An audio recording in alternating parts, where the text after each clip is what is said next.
Good morning, Soulful Storytellers. Carrie Severson here for a Facebook Live entitled How to Write Painful Stories. So I'm just going to give you a second to get in here. My ASU cup. Lots of lemon water. So I have a lot to say about this topic, how to write painful stories. So while I wait for you to come on in, please introduce yourself when you do. If you're watching the replay, say hello. I also post these to YouTube, so if you're on YouTube, please comment. Brief history about me. I am a retired journalist, storyteller trainer.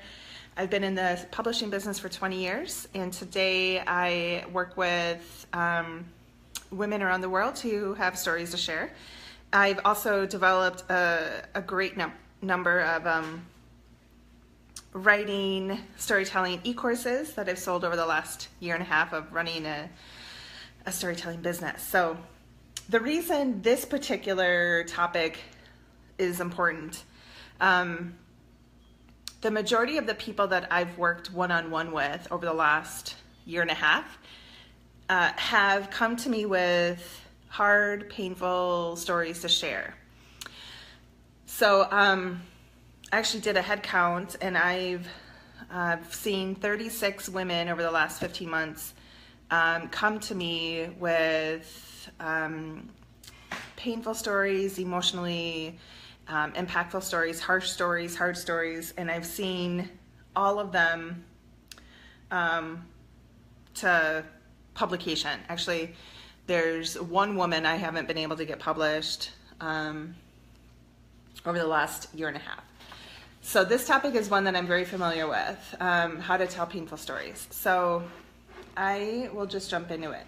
So the concept of a painful story is pretty all-encompassing. We each have different thresholds for pain. So, somebody's painful story could be supporting their elderly parents through the last, few months of their life, over to some childhood trauma that they experienced. So for the case of, for the purpose of this particular lesson, let's say that a painful experience means that it caused you emotional distress, okay? That will be our home base, that concept, emotional distress. So if you want some feedback on a story idea that is in that category, feel free to drop it in the comments. If you're not ready to be public about it, feel free to email me at carrie@carrieseverson.com. Tell me a little bit about why you want to share the story and a brief summary of it, just to start, open up conversation there. So I think, so take a moment to come up with that theme, that story idea, that concept, and just sort of let it sit in your heart for a second.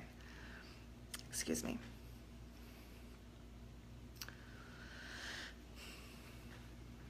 All right, so I think there's two mindsets on an emotional, how to write a story that caused you emotional distress. I think there's the mindset of what somebody did to me, and then there's the mindset of what I experienced.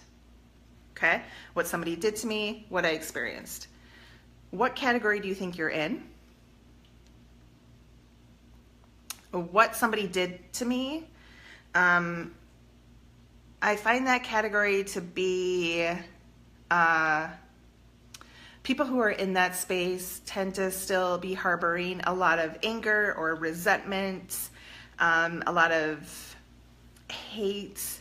They want to write about somebody else versus them. There could be a lot of blame still happening. So if you find yourself in that category where you just want to write about what Susie Q did to you, and it's going to be primarily about her, in my opinion, you're not emotionally ready or even energetically available to write that story yet, for a variety of reasons. One, you're putting, the story is all about her versus you. You're kind of giving your power away there, but putting that blame and that hate and that resentment out. Really think about what that would create for you, what it would answer for you, not to mention the legal and the technicality components of it. Like there's, you might be dealing with some slander or some jazz like that. So I don't recommend anyone write from that space. I always like to see people come over to the second category. So if you're still in category 1 and you just want to write about Susie Q, what can you do about that? Suggestions. If I were you, I would be open to working with a coach of some kind. I've seen a lot of PTSD coaches sort of pop up in Facebook groups. There's trauma coaches. There's life coaches. Possibly an energy healer if you're open to that, into that, who might be able to help you release some of the grief and the hate that you still harbor, because that stuff is heavy, right? It hurts. So be open to working with somebody to release that. From a writing perspective, freeform writing is one of the best exercises I can personally give you. Writing for, just give yourself a time limit. Writing for 15 minutes a day about whatever is on your heart related to that particular topic every day until you feel like you're moved into category 2. So category 2 is what I experienced. You know that you're in that category when you want to share this emotionally painful experience, because you know that it's going to help somebody behind you, right? You're not, category 1, you might still be feeling some trauma, feeling like you're in the trenches. It brings up a lot of, you might hyperventilate or have a hard time breathing when you think about writing it. Category 2 is, all right, I know somebody is experiencing something similar and I want to share how I survived it, how I got through it, what I learned from it, how I grew from it. You believe that you're stronger because of it, and you want to write about X, Y, and Z because you believe it'll help somebody else. 2 very different places, emotionally, energetically, mentally, and you want to make sure that you're in the second category when you write about something that's caused you some emotional distress. Okay, so now, why do I believe that it's important to kind of have that mental mindset check? Category 1 versus category 2. Painful stories aren't easy to write. Regardless of how healed you are and how emotionally ready you are, when you're moving through this process, you will still feel some fear. You will still feel some anxiety. You might even get a little panicked. And that's okay. That doesn't mean that you're not ready. It just means that you've got some residual feelings that are being brought up to the surface for you to heal, clear, release. My personal opinion is that even you've done, I'm an intuitive. I do a lot of spiritual development work on myself. I just had a session the other day, and stuff was brought up to the surface that I thought I healed a long time ago. I was like, really? This again? I don't think that we're ever really fully done healing. I think it's just part of being a human being. And when you face a story that was a turning point for you in your growth process, and you embrace it into your light, chances are some stuff is going to come up. That's just us being human. So that does not mean that you aren't ready to write it. And I can't tell you the number of people that I've talked to over the last year and a half who will get on this process, get on this this pathway, and then come to that fork in the road where they're like, yes, I want to write it. Yes, I want to write it. Yes, I want to write it. And then we'll get this close to signing a contract and they're like, I can't do it. That's a natural reaction, right? You're talking about an experience publicly that you've never talked about before. You could feel like you're going to let somebody down. You could feel like, what if somebody from your past reads it and says something snarky about you?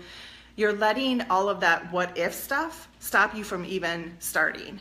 And so when you feel that, lean back, go for a walk, get grounded, meditate, call your coach, talk this out, because you're letting step 5, step 6, step 7 stop you from moving into step 1, which is just start to write.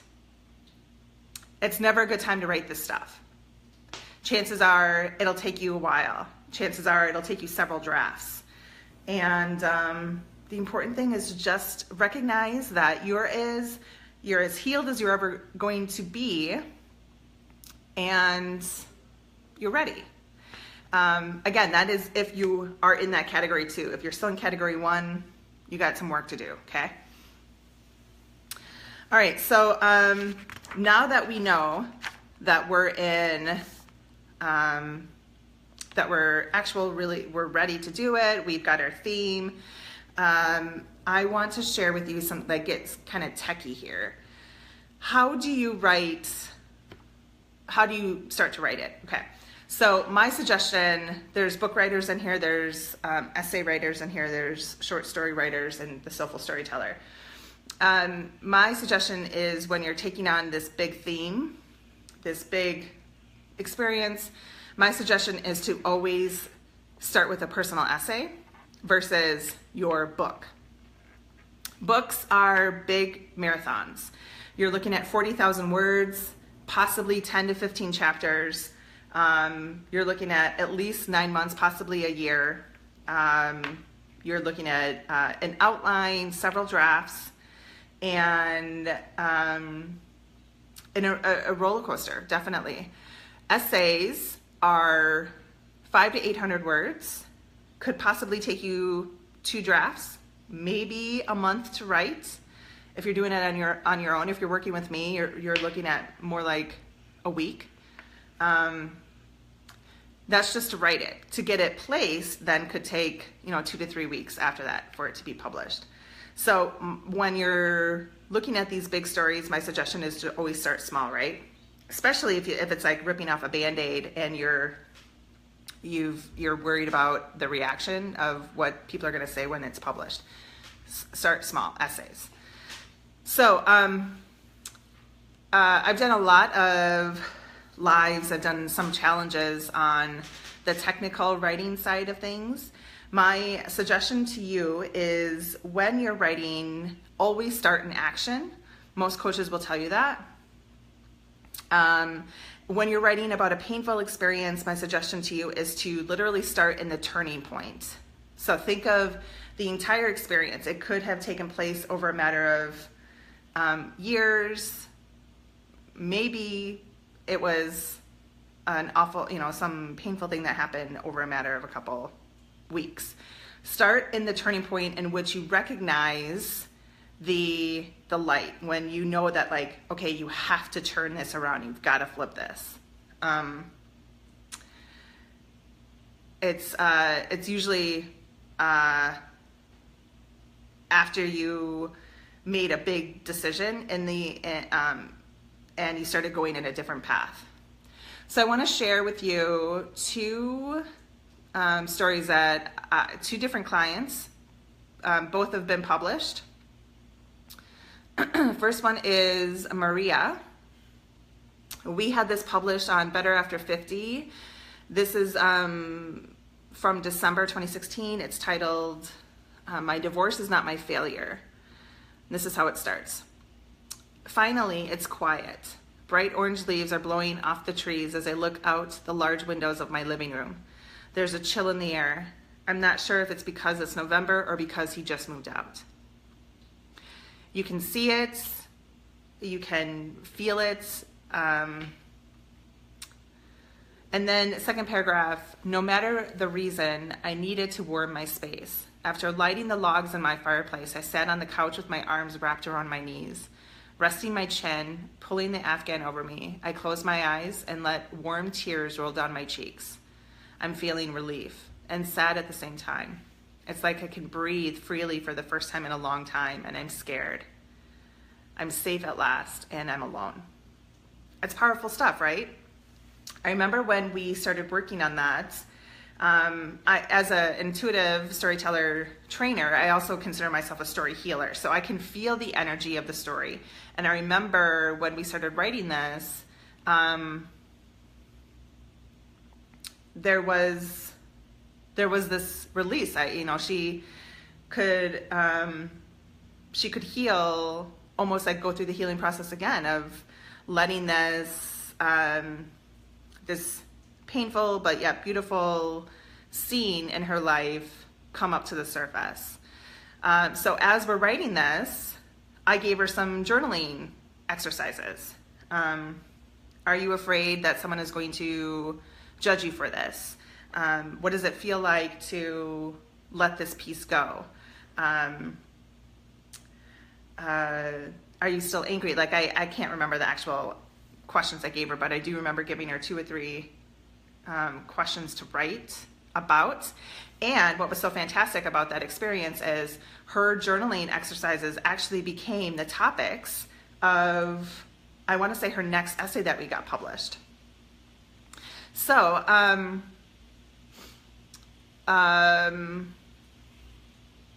a painful emotional turmoil experience for her.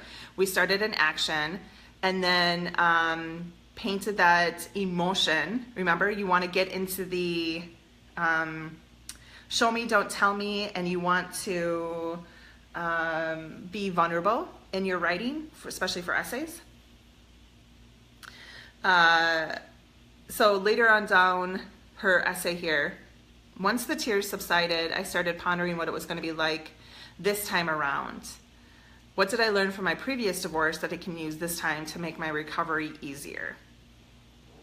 So, and then she moved into 5 tips for self-care during divorce recovery, which is really what she personally does. She's a transition coach.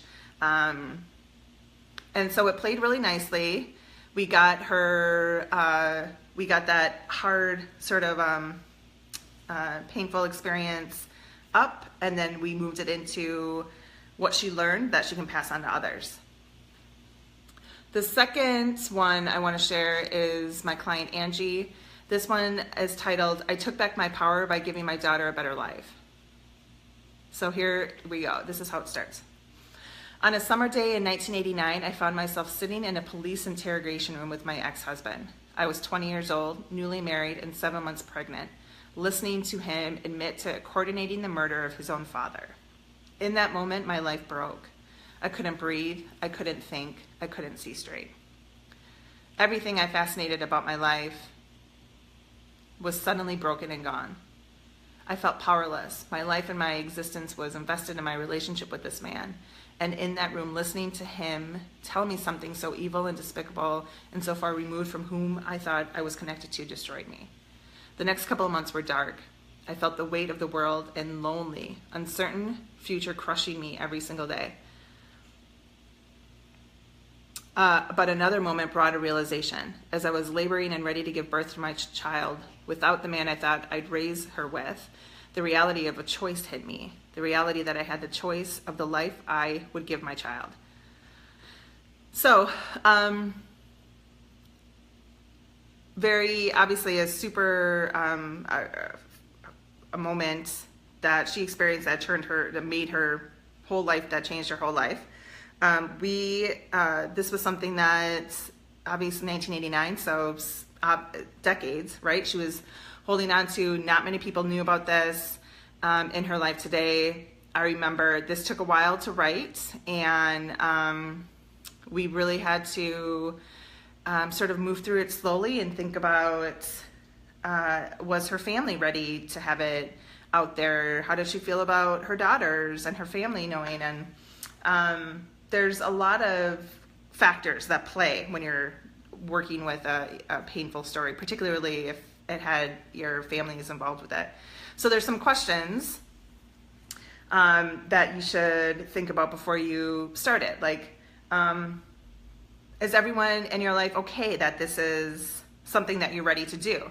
I write a lot about, I made an agreement with myself a long time ago that I was going to write about personal experiences because I think of myself as a vessel for lessons. I was given this great gift and I've made a living off by writing. And so if I've got something to share, I'm going to find a vulnerable way to share it and I'm going to get it published.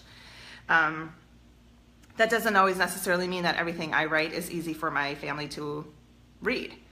And that can be kind of an uncomfortable situation, right? So make sure that before you just go off and write about it, make sure that the close people in your life are okay with it. Don't let them stop you from not writing about it. But in my experience, if like my mom reads a lot of what I write, probably everything I've written, and if I didn't tell her I was writing something and she found it on Facebook or saw it, somewhere else, she'd be mad at me. So kind of clear that air. It might take some pressure off of you for moving into it.